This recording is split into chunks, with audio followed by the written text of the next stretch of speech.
சினிமாவில் கொண்டு வந்து எந்த நடிகர்கள் தன்னுடைய கூட பிறந்த அண்ணன் தம்பியை கொண்டு வந்து கூடயே வச்சு அவங்களுக்கு வீடு எடுத்து கொடுத்து சென்னையிலேயே வச்ச நடிகை எத்தனை பேர் இருக்கான்னு சொல்லுங்க, சொல்லுங்களேன். இறந்ததுக்கு அப்புறம் போவாங்க. சூரியராஜனுடைய தம்பி நாம. அப்புறம் இன்னொருத்தர் போவாரு. நாகேஷ் தாராபுரத்துல நான் தான் நாகேஷுடைய சித்தப்பாம்பாங்க. ஆளுக்கு தன் நெருங்கிய சொந்தத்தை நெருங்க விடாமல் செய்தது யார் அப்படின்னா அந்த நடிகர்களுக்கு இயல்தாங்க.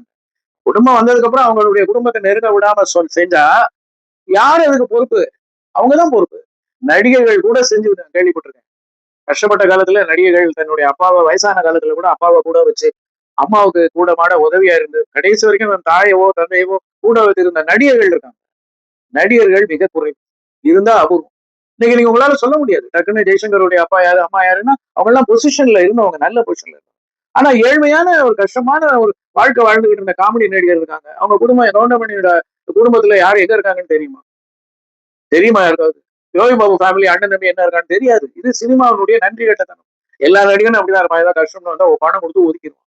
அதே மாதிரி டைரக்டர்களும் அப்படிதான், கேமராமேனும் அப்படிதான். அதுல சினிமாவுக்கும் நன்றிக்கும் சம்பந்தம்